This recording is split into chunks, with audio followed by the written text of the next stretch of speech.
Welcome to the Manager Matt podcast show. The show is designed to give you solutions to your day-to-day management and leadership problems.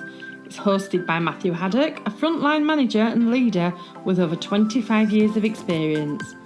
If you're ready, then let's get on with the show. Hi and welcome to the Manager Matt podcast show. Hope you're all keeping safe and managing through your people to get the results you're judged on.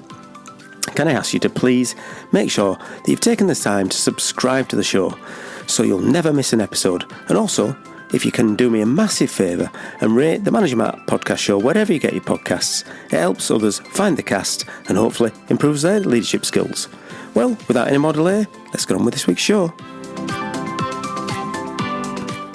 It's Groundhog Day. Well, it is when I'm broadcasting this show. It's the 2nd of February, which in the United States is known as Groundhog Day. The day of the year when a groundhog, which I think is a sort of large rodent type rat, is meant to come out and tell us if winter is ending early or will continue for another 6 more weeks. I guess most of us, when you think about Groundhog Day, will think about the film with Bill Murray called, funny enough, Groundhog Day, where Bill Murray's character is stuck in the same day over and over again. In the film, Bill Murray's character is a disconnected weatherman who's disengaged with his work, doesn't really care about what he does, egotistic, dislikes his work colleagues. He seems to have little interest in what he does and what he seems to be doing. He's going through life without really appreciating anything or having any depth or meaning. Maybe it sounds like someone that you work with. Who knows? And in the film, spoiler alert, although it did come out in 1993, so I'm assuming you should have seen it by now. Well, what he does is he has to replay and relive over and over again this one day, this Groundhog Day. Now, we're not sure how many times he does that, maybe hundreds of times.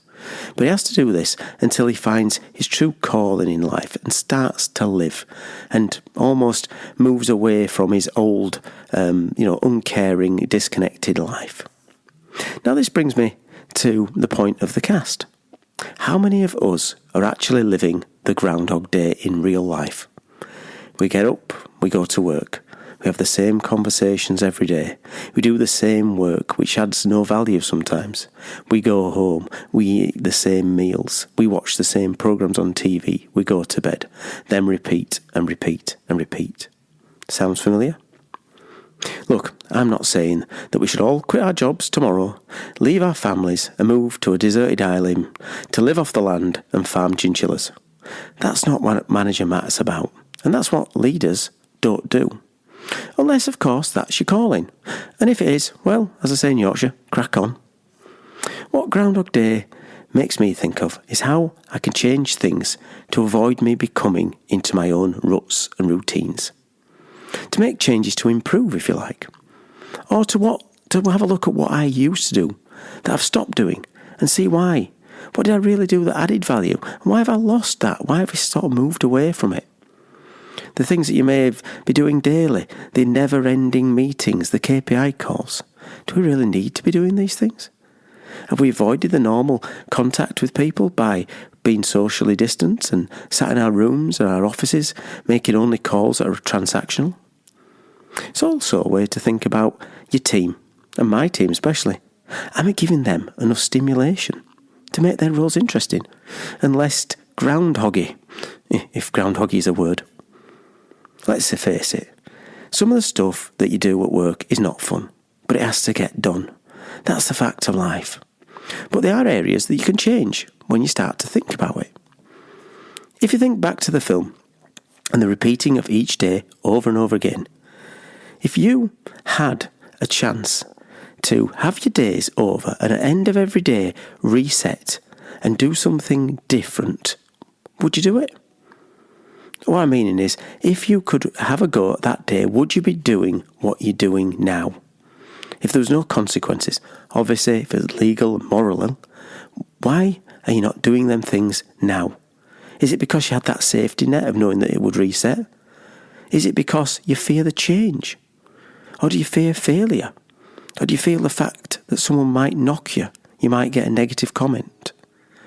Why don't we have that courage to make those changes if we knew that if we'd made those changes, our lives would be more interesting and better?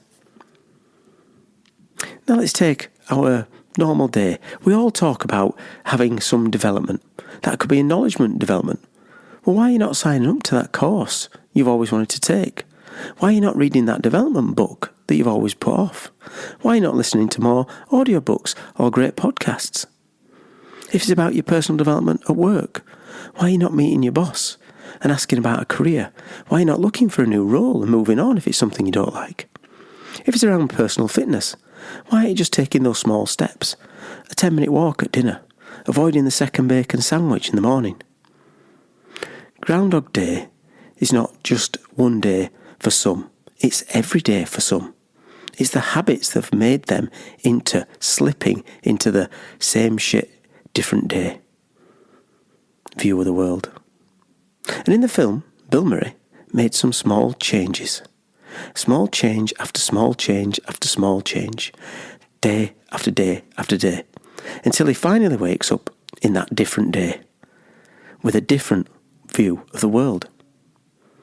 We can all make small changes to our own self-enforced Groundhog Day to move us on to that different day.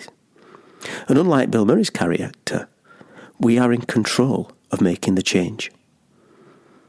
There is nothing holding us back, only ourselves and our self-limiting beliefs. Well, thanks for listening. As always, I'm really keen to hear your thoughts and feedback on the show, both good, bad and indifferent. So please send me your feedback, as it's a gift, to managermattpodcast@gmail.com. I read and answer all the questions myself and would love to engage on new topics or revisit some old ones. Right, well, that's it for Manager Matt this week. I hope you have a good week and goodbye. Right, well, that's it for Manager Matt this week. I hope you have a good week and goodbye. Right, well, that's it for Manager Matt this week. Hope you have a good week and goodbye. Sorry, bit of a Groundhog Day at the end. But all in all, have a great week and hope to catch up with you soon. Goodbye. Thank you so much for listening to this Manager Matt podcast. We hope you found it interesting, helpful and actionable. One last thing, please leave a quick review on iTunes or with your podcast provider, as it helps to spread the word of Manager Matt. If you haven't already done so, please subscribe to the podcast, and if you did like anything in particular, send an email to managermattpodcast@gmail.com or visit managermatt.co.uk for more content. Feedback is a gift, so let's keep giving. See you next week.